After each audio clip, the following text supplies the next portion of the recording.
ಯಾರಿಗೆ ಆಕ್ರೋಶ ಆಗೈತೆ? ಬಿಜೆಪಿಯವರಿಗೆ. ಇವಾಗ ಯಾಕೆ ಆಕ್ರೋಶ ಆಯ್ತು? ಹಿಂದ ಇಂಡಿಪೆಂಡೆಂಟು ಚುನಾವಣೆ ನಿಂತು ರಾಜ್ಯದ ಜನರು ನಮ್ಮ ಕ್ಷೇತ್ರ ಜನರು ಗೆಲ್ಲಿಸಿದ್ರು. ಗೆಲ್ಲಿಸಿದೊಳಗೆ ನಾವು ಹೋಗಿ ಇವ್ರಿಗೆ ಸಪೋರ್ಟ್ ಮಾಡಿದ್ವಿ.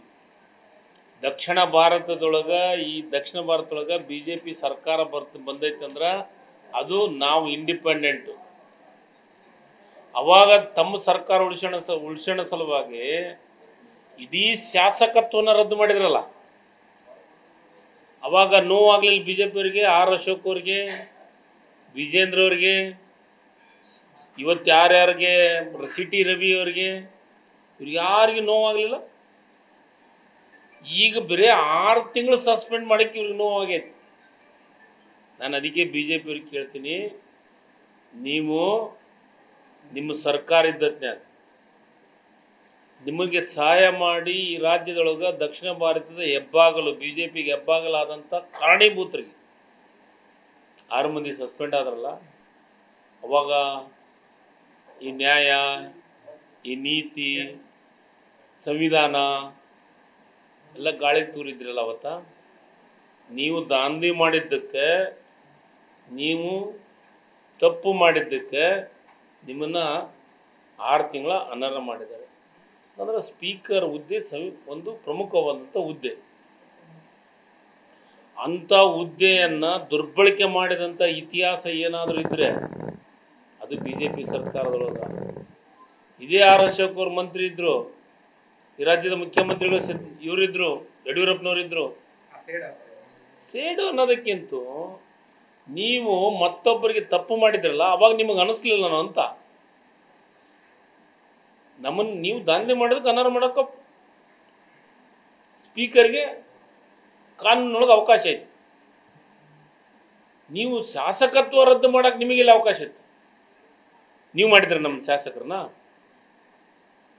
ಬಿ ಜೆ ಪಿಯವ್ರು ಮಾಡಿದ್ರು. ಬಿ ಜೆ ಪಿಯವ್ರು ನಮ್ಮನ್ನು ಮಾಡಿದ್ರ? ಈ ಕ್ಷೇತ್ರದ 5 ಕ್ಷೇತ್ರದ ಜನರು ನಮ್ಮನ್ನು ಆಶೀರ್ವಾದದಿಂದ ಇಂಡಿಪೆಂಡೆಂಟ್ ಗೆಲ್ಸಿದ್ರಿ.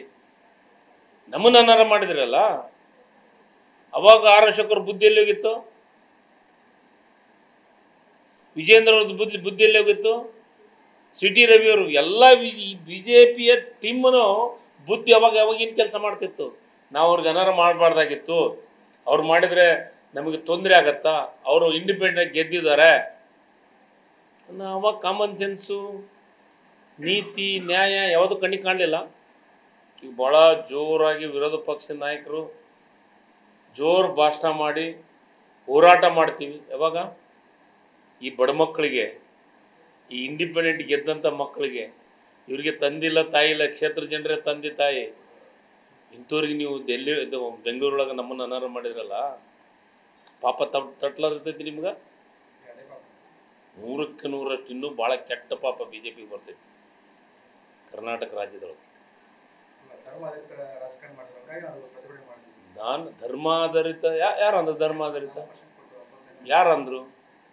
ಅವ್ರು ಈ ದೇಶದ ಪ್ರಜೆಗಳಲ್ಲ. ಓಟ್ ಹಾಕಕ್ಕೆ ಮಾತ್ರ ಅವ್ರು ಬೇಕಾ? ಈ ದೇಶದ ಪ್ರಜೆಗಳು, ಅವ್ರಿಗೆ ಹಕ್ಕಿದೆ ಅಲ್ಲ. ಪ್ರತಿ ಒಬ್ಬ ಮನುಷ್ಯನಿಗೂ ಹಕ್ಕಿದೆ. ಧರ್ಮ ಆಧಾರಿತ ದೇವಸ್ಥಾನ ಕಟ್ಟಕ್ಕೆ ಬರ್ತೈತೆ, ಧರ್ಮ ಆಧಾರಿತ ಧರ್ಮದ ಮೇಲೆ ರಾಜಕಾರಣ ಮಾಡಕ್ಕೆ ಬರ್ತೈತೆ, ಧರ್ಮ ಆಧಾರಿತ ಪೂಜೆ ಪುನಸ್ಕಾರಗಳನ್ನು ಮಾಡಕ್ಕೆ ಬರ್ತೈತೆ, ಧರ್ಮ ಆಧಾರಿತ ಭಾಷಣಗಳನ್ನು ಮಾಡಕ್ಕೆ ಬರ್ತೈತೆ. ಇದು ಧರ್ಮ ಆತ? ಓಕೆ, ಅಲ್ಪಸಂಖ್ಯಾತರಲ್ಲ ನಮ್ಮವರು.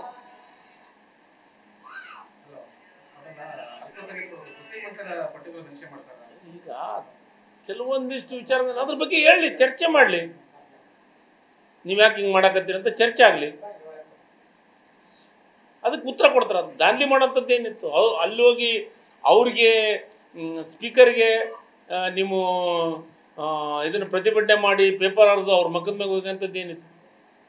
ನಾವಂತೂ ಪೇಪರ್ ಹರಿದು ಮಕ್ಕದ ಮ್ಯಾಗನೂ ಹೋಗೋದಿದ್ದಿಲ್ಲ, ಪ್ರತಿಭಟನೆ ಮಾಡಿದ್ದಿಲ್ಲ. ನಮ್ಮನ್ನು ಯಾಕೆ ಅನರ್ಹ ಮಾಡಿದ್ರಿ? ಶಾಸಕತ್ವ ಅನರ್ಹ ಮಾಡಿದ್ರಲ್ಲ. ಶಾಸಕತ್ವ ಅನರ್ಹ ಮಾಡೋದಂತೆ ನೆನಪಾಗಲಿಲ್ಲ. ಇದು ಯಾವುದು? ನಾನು ಬಿ ಜೆ ಪಿಗೆ ಪ್ರಶ್ನೆ ಮಾಡೋಕೆ ನಮಗೊಬ್ಬರಿಗೆ ಶಕ್ತಿ ಇದೆ. ನನಗೆ ಅವತ್ತೇನು ಅನರ್ಹರಾಗಿದ್ವು 5 ಮಂದಿ, ನಾವು ಇವರಿಗೆ ಅವತ್ತು ನಾವು ನಿಜವಾಗಲೂ ದೇವ್ರ ಮಕ್ಕಳು, ಬಡವ್ರ ಮಕ್ಕಳು ನಾವು. ಅವಾಗ ನಮ್ಗೆ ಯಾರಿಲ್ಲ, ಯಾವ ಪಾರ್ಟಿ ಇಲ್ಲ ನಮ್ಮಿಂದ.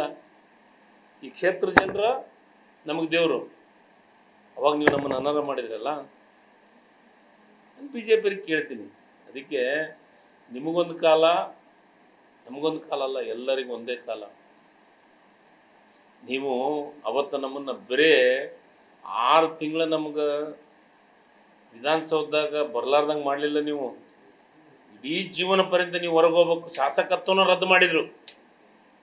ಅವಾಗ ನಮಗೆ ನ್ಯಾಯ, ಈ ದೇಶದ ಕಾನೂನು ಮೇಲೆ ನಮಗೆ ವಿಶ್ವಾಸ ಇತ್ತು. ಸುಪ್ರೀಂ ಕೋರ್ಟಲ್ಲಿ ಗೆದ್ದು ವಾಪಸ್ ಶಾಸಕರಾದ. ನ್ಯೂಸ್ ಫಸ್ಟ್ ನಿರ್ಭೀತಿಯಿಂದ ನಿಮ್ಮ ಪರವಾಗಿ.